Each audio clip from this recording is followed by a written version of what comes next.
কেউ যদি হেবা দলিল অথবা দান দলিল বাতিলের মামলা করে আপনি যদি ভুক্তভোগী হন, আপনি কি করবেন?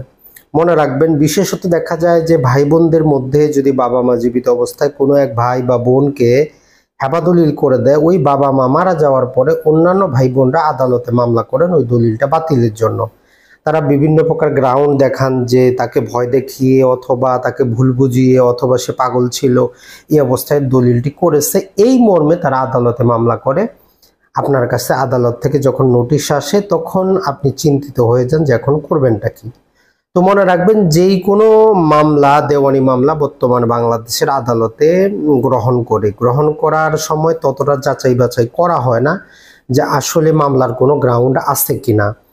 তো এই জন্য আপনার কাছে নোটিশ আসা মানেই এই না যে আপনি হেরে যাবেন। মনে রাখবেন, যদি যিনি আপনাকে হেবা করে দিয়েছেন উনি যদি সুস্থ সবল অবস্থায় যথাযথ আইনি প্রক্রিয়ার মাধ্যমে দলিলটি রেজিস্ট্রেশন করে আপনাকে সম্পত্তির দখল যদি দিয়ে দেয়, তাহলে সেই সম্পত্তিটা আপনারই, স্বাভাবিক সম্পত্তির মতো সেই দান দলিল অথবা হেবা দলিলটা বাতিলের কোনো সুযোগ নাই।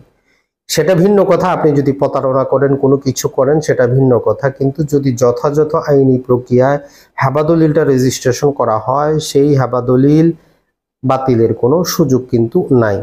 এমনকি যিনি হেবা করে দিলেন উনি জীবিত থাকতেও সেই হেবা দলিলটা বাতিল করতে পারবেন না। কারণ হেবা এমন একটা জিনিস, নিঃস্বার্থভাবে যদি উনি আপনাকে সম্পত্তিটা দেয়, ওনার মন চাইলে উনি আর ক্যান্সেল করতে পারবেন না। তো এই জন্য আপনার টেনশনের কোনো কারণ নাই। যদি কেউ মামলা করে, আপনি আইনজীবীর মাধ্যমে আপনার লিখিত জবাব দিবেন।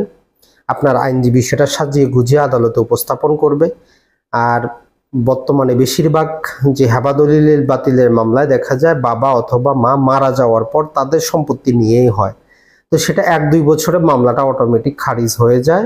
তো আপনারও টেনশন নেওয়ার কোনো কারণ নাই। আর অযথা যারা এরকম হেবা দলিল বাতিলের মামলা করেন তাদেরকে আমরা বলবো যে অযথা আদালতে মামলা করে আইনজীবীর খরচ দিয়ে, সরকারের কোর্ট ফি দিয়ে কোনো লাভ নাই।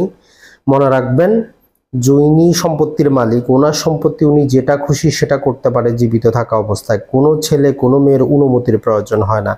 আপনার 2টা ছেলে আছে, আপনার মন চাচ্ছে একটা ছেলেকে 1 বিঘা সম্পত্তি দিবেন, আপনি দিয়ে দিতে পারেন, কারো অনুমতির প্রয়োজন নাই। বা অন্য ছেলে ঠকে যাচ্ছে এমন কথাও না।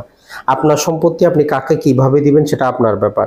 আপনি মারা যাওয়ার পর ধর্মীয় আইন অনুযায়ী আপনার সম্পত্তিটা বন্টিত হবে। আর যতদিন আপনি জীবিত আছেন আপনি সম্পত্তির মালিক, আপনি যেটা খুশি সেটা করতে পারেন, তাতে কারো কোনো হস্তক্ষেপ করার আইনগত অধিকার নাই।